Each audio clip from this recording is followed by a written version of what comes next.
मेरे YouTube channel में आपका स्वागत है।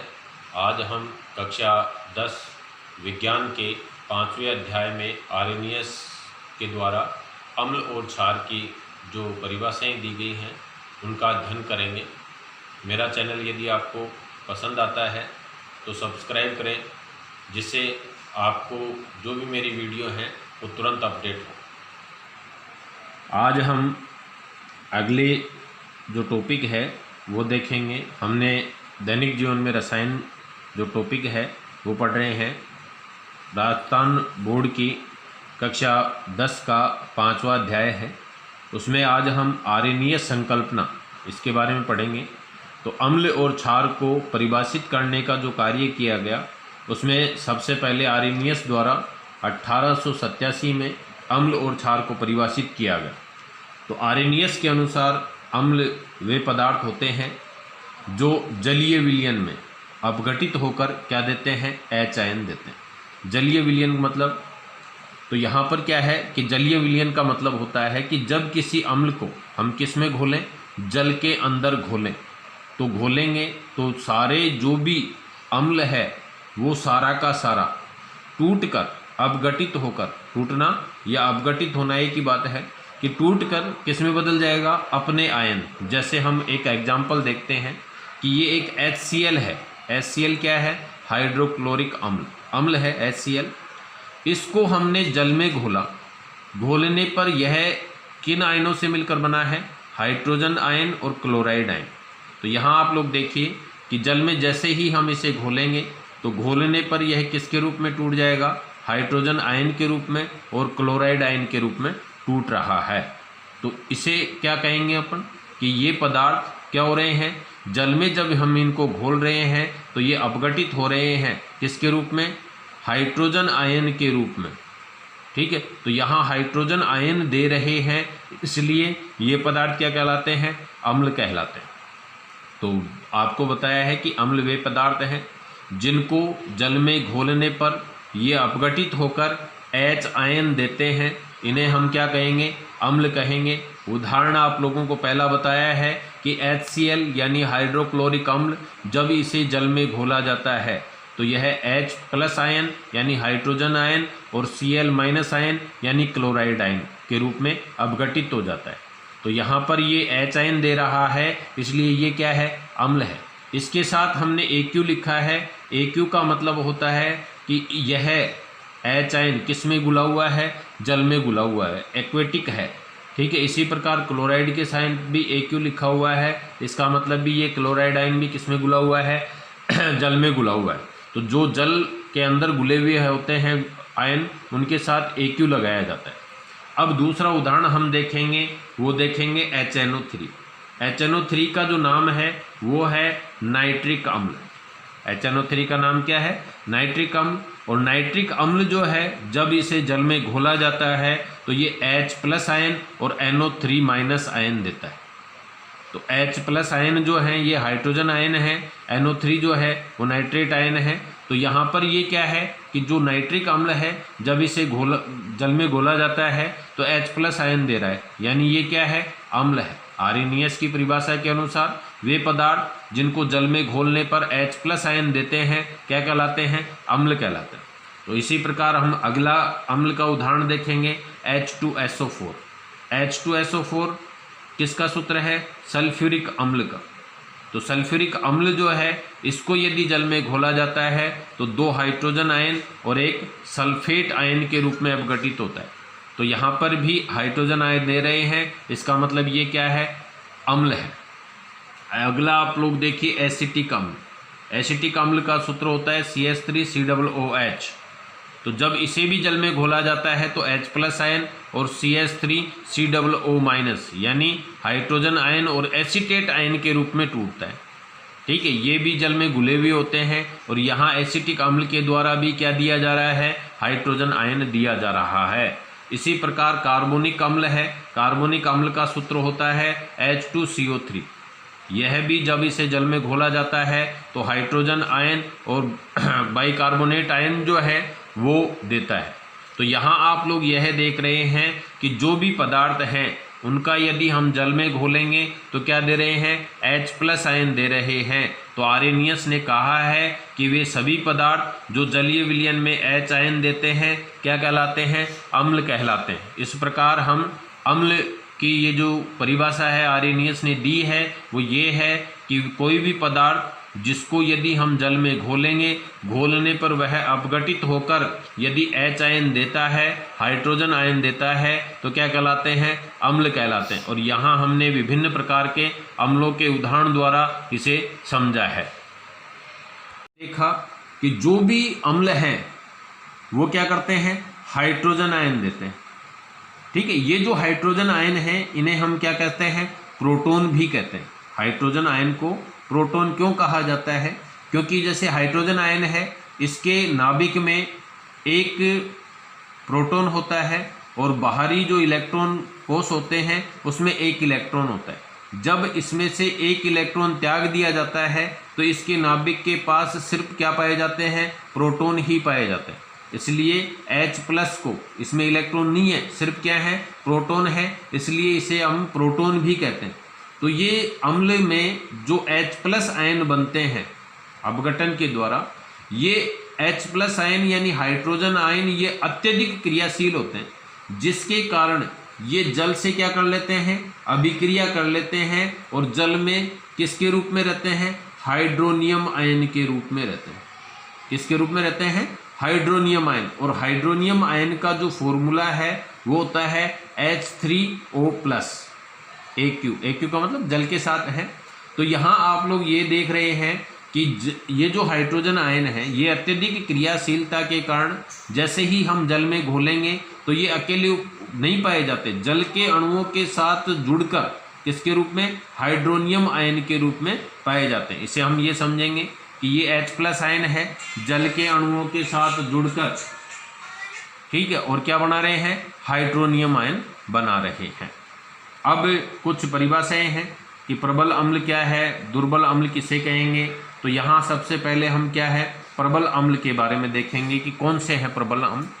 तो वे अम्ल जिनको यदि हम जल में घोलेंगे और जल में घोलने पर पूर्णतया अपघटित हो जाएंगे, क्या हो जाएंगे, पूर्णतया अपघटित या पूर्णतया आयनित हो जाएंगे, आयनों में पूर्ण रूप से बदल जाएंगे, ऐसे अम्ल क्या कहलाएंगे, प्रबल अम्ल कहलाएंगे। और इनके उदाहरण हैं HCl, H2SO4, HNO3।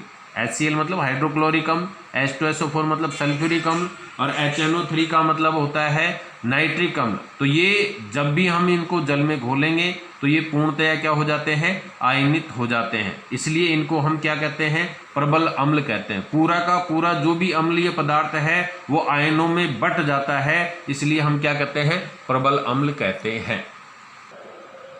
तो हमने देखा कि प्रबल अम्ल वे अम्ल हैं जो जल में पूर्णतया क्या हो जाते हैं, आयनित हो जाते हैं, अपघटित हो जाते हैं, प्रबल अम्ल कहलाते हैं। इनके उदाहरण हमने देख लिए। एग्जाम में बहुत बार पूछा जाता है कि प्रबल अम्ल के उदाहरण दीजिए। अब हम दूसरे अम्लों के बारे में पढ़ेंगे जिन्हें क्या कहा है, दुर्बल अम्ल। कौन होते हैं दुर्बल अम्ल, जो जलीय विलयन में पूर्णतया आयनित नहीं होते, यानी पूर्ण रूप से अपघटित नहीं होते। इसका मतलब है कि उनका कुछ भाग अवियोजित रह जाता है, मतलब घुलता नहीं है, वो अपघटित नहीं होते, उसके रूप में रह जाता है, जिन्हें हम क्या कहेंगे, दुर्बल अम्ल।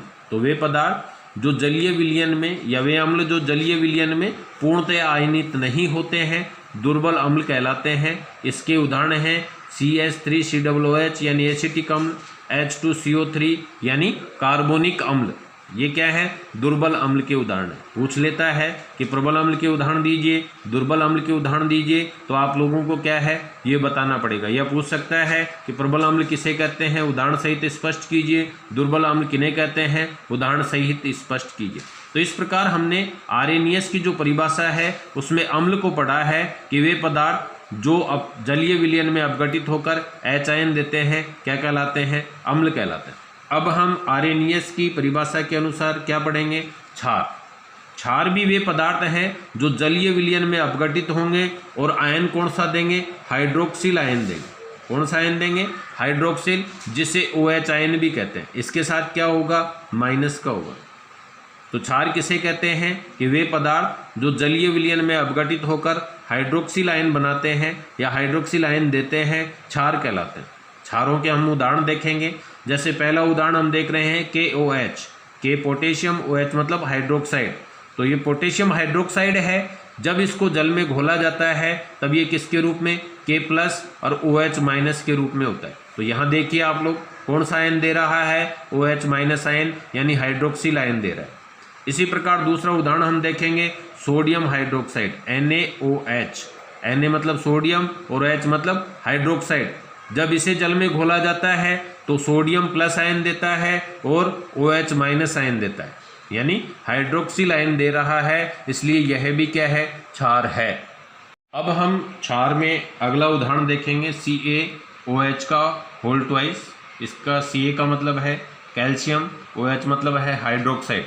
तो कैल्शियम हाइड्रोक्साइड है, जब इसे जल में घोला जाता है तो यह अपघटित होकर कैल्शियम 2+ आयन और OH- आयन यानी हाइड्रोक्सिल जो आयन है, ठीक है, वो क्या है, दे रहा है, हाइड्रोक्साइड आयन। तो यहाँ फिर हम देखेंगे अगला जो क्षार का उदाहरण है वह NH4OH यानी अमोनियम हाइड्रोक्साइड। तो यहाँ भी हम देखेंगे कि जब इसे जल में घोला जाएगा तो NH4+ आयन यानी अमोनियम आयन और हाइड्रोक्सिल आयन दे रहा है। तो हमने ये देखा है कि जो सभी क्षार हैं वो जलीय विलयन में कौन से आयन दे रहे हैं, हाइड्रोक्सिल आयन दे रहे हैं।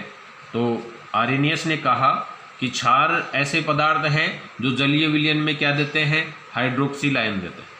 अब हम प्रबल क्षार और दुर्बल क्षार के बारे में पढ़ेंगे। तो जैसा अम्ल के बारे में बताया है वैसा ही क्षार के बारे में है कि प्रबल क्षार कौन से होंगे, वे क्षार जिनको यदि हम जल में घोलेंगे तो घोलने पर वह पूर्णतया किसमें हो जाएंगे, आयनों में बढ़ जाएंगे, आयन बना लेंगे या आयनित हो जाएंगे, क्या कहलाएंगे, प्रबल क्षार कहलाएंगे। और प्रबल क्षार के उदाहरण हैं KOH यानी पोटेशियम हाइड्रोक्साइड, NaOH यानी सोडियम हाइड्रोक्साइड। इसी प्रकार हम दुर्बल क्षार के बारे में देखेंगे। किन्हें कहेंगे दुर्बल क्षार, कि वे क्षार जो जलीय विलयन में पूर्णतया आयनित नहीं होते हैं, यानी कि कुछ भाग जो है वो अपघटित होने से क्या हो जाता है, बच जाता है, ठीक है। अब पूरा का पूरा भाग अपघटित नहीं होता है, क्या कहलाते हैं, दुर्बल क्षार कहलाते हैं। दुर्बल क्षार के जो उदाहरण हैं वो अमोनियम हाइड्रोक्साइड और मैग्नीशियम हाइड्रोक्साइड। तो यहाँ पर हमें प्रबल क्षार के बारे में पूछ सकता है, दुर्बल क्षार के बारे में पूछ सकता है, या इनके उदाहरणों के बारे में पूछ सकता है। तो हमने देखा है कि अम्ल तो वे हैं जो H आयन देते हैं और क्षार वे हैं जो OH आयन देते हैं। अब हमने पहले एक उदासीनीकरण की अभिक्रिया पढ़ी थी, उसमें हमने देखा था कि अम्ल और क्षार मिलकर क्या है, लवण और जल बनाते हैं। तो आर्रेनियस ने इसे समझाया है कि किस प्रकार लवण और जल बनाते हैं। आर्रेनियस ने कहा है कि जब अम्ल और क्षार की क्रिया करवाते हैं तो अम्ल किसके रूप में बढ़ जाएंगे, H आयन के रूप में, और क्षार किसके रूप में, OH आयन के रूप में। तो यहाँ पर ये जो हाइड्रोजन आयन है और हाइड्रोक्सिल आयन है ये परस्पर क्या करते हैं, H और OH आयन संयोग करके किसका निर्माण करते हैं, जल का निर्माण करते हैं। और इस क्रिया को क्या कहते हैं, उदासीनीकरण कहते हैं। और इस क्रिया में ऊष्मा मुक्त होती है, इसलिए ये अभिक्रिया क्या कहलाती है, ऊष्माक्षेपी कहलाती है। इसको इन्होंने ये बताया है कि जो जलीय विलयन में H+ आयन है और OH- आयन यानी हाइड्रोजन आयन और हाइड्रोक्सिल आयन दोनों क्रिया करके किसका निर्माण करते हैं, जल का निर्माण करते हैं। तो उदासीनीकरण की अभिक्रिया को आर्रेनियस द्वारा समझाया गया था और यह बताया गया था कि किस प्रकार लवण और जल का निर्माण होता है। इतना बताने के बावजूद भी आर्रेनियस की संकल्पना में कुछ कमियां रह गई थी। वो पहली कमी है यही, और यही कमी है कि उन्होंने जो भी अम्ल और क्षार बताए वो किसके आधार पर बताए, H+ आयन और OH- आयन के आधार पर बताए।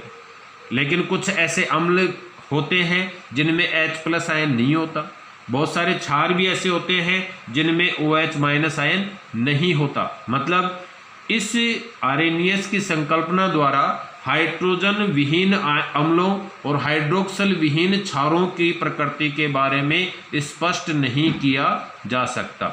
तो इस प्रकार आर्रेनियस ने जो परिभाषा दी वो सरल परिभाषा थी, जिसमें H+ और OH- के आधार पर अम्ल और क्षार को परिभाषित किया गया था।